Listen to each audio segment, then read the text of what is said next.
राज्य शासनाच्या निर्देशानुसार 17 सप्टेंबर ते 2 ऑक्टोबर दरम्यान सेवा पंधरवडा उपक्रम राबविण्यात येणार आहे। जिल्ह्यात 3 टप्प्यात हा उपक्रम राबविण्यात येणार असून यात हाती घेण्यात आलेले उपक्रम प्रभावीपणे राबविण्यात येतील, अशी माहिती जिल्हाधिकारी आशिष येरेकर यांनी पत्रकार परिषदेत दिली। पत्रकार परिषदेला निवासी उपजिल्हाधिकारी अनिल भटकर, उपजिल्हाधिकारी विवेक जाधव उपस्थित होते। जिल्हाधिकारी येरेकर यांनी सेवा पंधरवडा मोहिमेमध्ये 15 दिवसांच्या कालावधीत विविध लोक कल्याणकारी योजना राबविण्यात येणार आहेत। यात नागरिकांना प्रशासकीय सेवा या जलद आणि पारदर्शक पद्धतीने उपलब्ध करून देण्यात येणार आहे। नागरिकांच्या सुविधेसाठी आलेल्या काही महत्त्वाच्या सूचनाही या अभियानात समाविष्ट करण्यात येणार आहे। शासनाच्या निर्देशानुसार या पंधरवड्यामध्ये पहिल्या टप्प्यात शेतीशी संबंधित कामांवर लक्ष केंद्रित केले जाईल।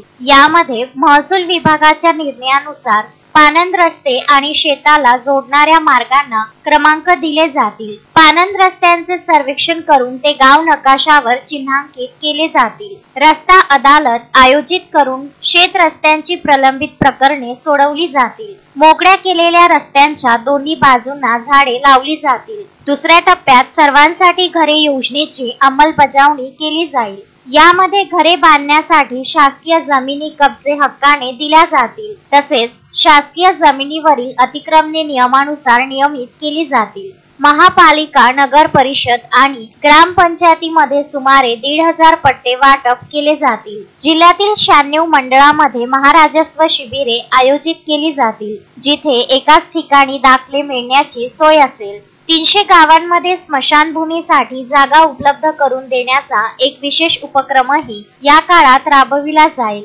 तिसऱ्या टप्प्यात विविध नाविन्यपूर्ण उपक्रम राबविले जातील। नागरिकांच्या समस्या जाणून घेण्यासाठी जनसंवाद कार्यक्रम आयोजित केला जाईल। या मोहिमेअंतर्गत आतापर्यंत 7,000 नवीन नोंदी घेण्यात आल्या आहेत। शहरामध्ये राहणाऱ्या बेघर लोकांना जागा उपलब्ध करून दिली जाईल। या उपक्रमामध्ये सर्व ग्रामपंचायती, पंचायत समिती, भूमी अभिलेख आणि इतर विभाग सहभागी होणार आहेत। जिल्हाधिकारी येरेकर यांनी नागरिकांना या उपक्रमांमध्ये सहभागी होण्याचे आणि त्यांचा लाभ घेण्याचे आवाहन केले आहे। आज आपण जिल्हाधिकारी कार्यालय येथे विशेष एक प्रेस वार्ता आयोजित केलेली आहे आणि या प्रेस वार्तेचा उद्देश आहे तो म्हणजे आपण येणाऱ्या 17 सप्टेंबर 2025 ते 2 ऑक्टोबर 2025 असा जो सेवा पंधरवडा राबवतो आहे आणि त्याच्यामध्ये असं नियोजन केलेलं आहे की 17 सप्टेंबरला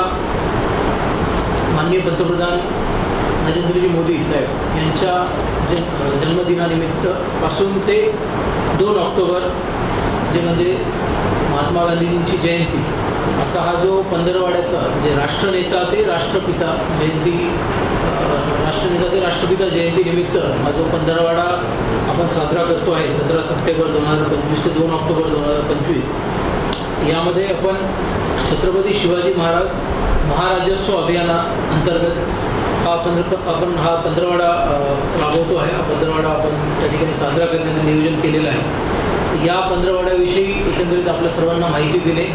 आम्ही जे महसूल प्रशासन म्हणून जे महसूल प्रशासन म्हणजे तिन्ही जे महत्त्वाचे आपले आहेत ते आम्ही जे याच्यात कारवाई करणार आहे किंवा आपल्याला याच्यामध्ये जी कामगिरी दिसेल आपल्या महसूल प्रशासनाकडून याबद्दलही आपल्या सर्वांना अवगत करायचं होतं आणि काही आपले याच्यामध्ये सुझाव असतील तर ते पण आपण याच्यामध्ये घेऊ। यामध्ये एकंदरीत 3 टप्पे आपण त्यामध्ये पाडलेले आहेत। पहिल्या टप्प्यामध्ये जो पहिला टप्पा राहील तो 17 सप्टेंबर ते 22 सप्टेंबर राहील। यामध्ये पानंद रस्ते विषयी मोहीम आपण हाती घेतलेली आहे। Vidarbha news bureau, Amravati.